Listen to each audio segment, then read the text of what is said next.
Ahora, en el último de la fila, Edgardo Alfano analiza la agenda política de la semana.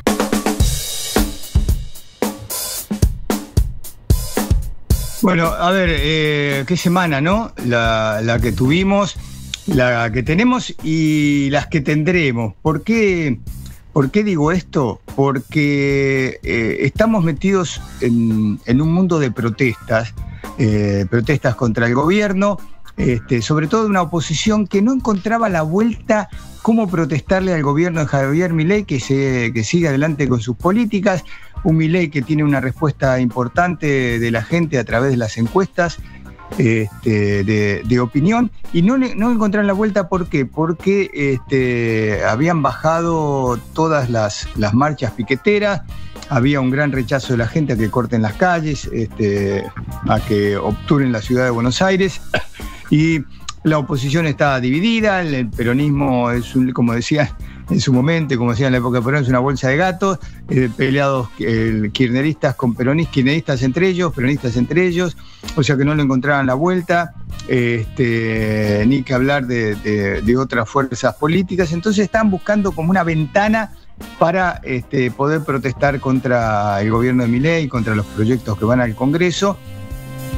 Y apareció una vez más en la Argentina el tema de los jubilados. Históricamente la marcha de los jubilados ha sido utilizada a lo largo de distintos gobiernos por la oposición para protestar contra las políticas de los gobiernos de turno.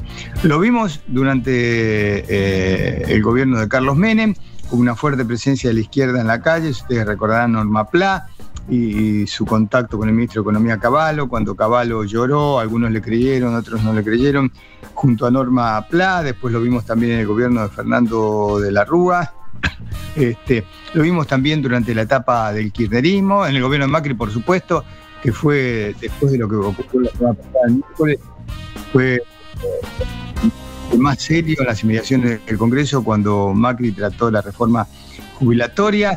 Y lo volvemos a ver ahora, ¿no? Que le encontraron la vuelta de decir, bueno, no podemos nosotros protestar por nuestra cuenta, vamos a montarnos en los reclamos de los jubilados. Después de lo ocurrido la semana pasada con la presencia de barras y de los activistas más violentos, bueno, el tema era que iba a ocurrir esta semana, y esta semana no ocurrió nada, gracias a Dios. ¿Por qué? Porque las fuerzas políticas, sociales, sindicales se pusieron al hombro, en la mochila, la marcha, y entonces garantizaron que no haya enfrentamientos con la policía, y eso fue muy importante. También las fuerzas federales se organizaron mejor, se pusieron las vallas, no hubo contacto, porque todos sabemos que cuando hay contacto entre policías y manifestantes, cómo termina la cosa. Bueno, y la cosa terminó bien, salvo algunos violentos que se quedaron al final y agredieron a algunos periodistas como Martín González de Todo Noticias. Pero bueno, y el tema es cómo viene, qué es lo que viene ahora en más, porque mientras tanto Milei tuvo un triunfo en el Congreso de la Nación, a pesar de la pelea con el kirchnerismo, la pelea entre los propios diputados libertarios. Tuvo un triunfo importante, que fue el DNI, que blindó el acuerdo con el Fondo Monetario Internacional, un acuerdo que no sabemos de qué se trata, cuánta plata es, cómo lo vamos a terminar pagando, pero logró eso que era importante, blindarlo.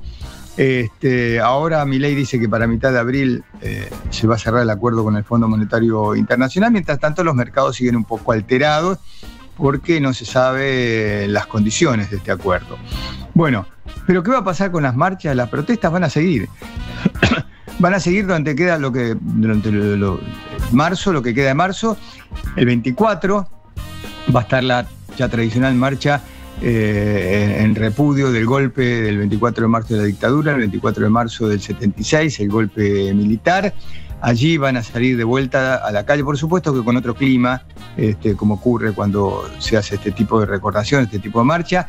La CGT anunció que va a estar también en esta marcha, y hay negociaciones con los organismos de derechos humanos, porque sabemos que a veces con algunos, los sindicalistas y los organismos de derechos humanos, la CGT, se agua con aceite. Entonces, para tratar de que todos marchen en forma pacífica Y después la CGT, las marchas de los miércoles van a seguir.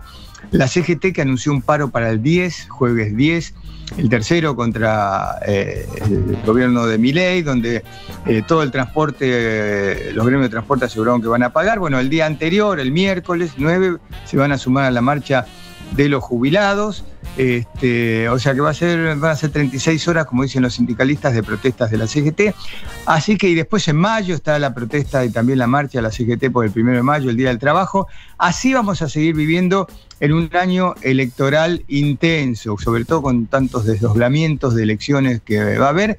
Bueno, y a ver, para el gobierno lo importante en todo esto es lograr que la inflación perfore el 2%, cerrar un acuerdo con el Fondo Monetario Internacional y elevar el consumo. Yo creo que por ahí pasa el secreto, ¿no?, de las cartas que le pueden favorecer al gobierno. Por supuesto que la oposición quiere que le vaya mal, pero bueno, el primer test va a ser las elecciones legislativas de la Ciudad de Buenos Aires, donde va a haber un montón de opciones, donde todo el mundo va por tratar de hacer una buena performance en la primera de estas elecciones de gran peso en la Argentina.